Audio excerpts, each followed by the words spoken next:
16 জুলাই বেগম রোকেয়া বিশ্ববিদ্যালয়ের ইংরেজি বিভাগের শিক্ষার্থী আবু সাঈদের মৃত্যুর মধ্য দিয়ে আন্দোলন দেশব্যাপী আরও উত্তাল হয়ে ওঠে। 19 জুলাই শুক্রবার সন্ধ্যা 6টায় নিউ মার্কেটে নিজ চেম্বারে রোগী দেখছেন গণেশপুর এলাকার চিকিৎসক জাহাঙ্গীর আলম সিদ্দিকী। আইনশৃঙ্খলা বাহিনীর 15 সদস্যের একটি দল এসে শাটার তুলে এলোপাতাড়ি গুলি চালায়।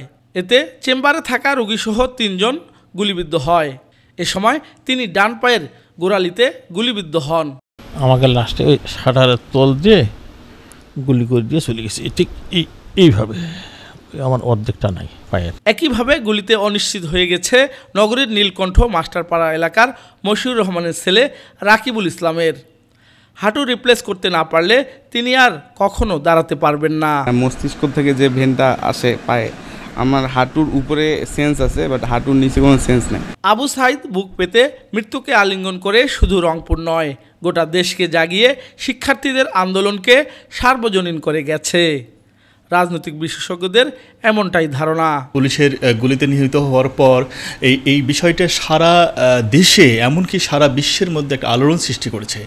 এই শহীদ আবু সাঈদ শুধু বাংলাদেশের একজন বীর হয়ে ওঠেনি, সারা বিশ্বের মধ্যে একজন বীর হয়ে গেছে। প্রশাসন যখন আমাদের ওপর নির্বিচারে গুলি বর্ষণ করা শুরু করে, আন্দোলনের তীব্রতা কিন্তু আরও বেড়ে যায়। এর মধ্য দিয়ে আমরা দেখতে পাই যে আবু সাঈদের মতো আরও কিন্তু আমাদের অনেক ভাইরা কিন্তু শহীদ হয়েছে। এই আন্দোলনে যারা শহীদ হয়েছে তাদের দিকে সরকার তো দেখবেই, পাশাপাশি যারা এই আন্দোলনে আহত হয়েছেন এদের দিকেও বিশেষ নজরদারি দেওয়া উচিত, যাতে তারা স্বাভাবিক জীবনে ফিরতে পারে। নিহতদের ক্ষতিপূরণ ও আহতদের সুচিকিৎসার দাবি সবার। শাহ বাইজিদ আহমেদ, 71, রংপুর।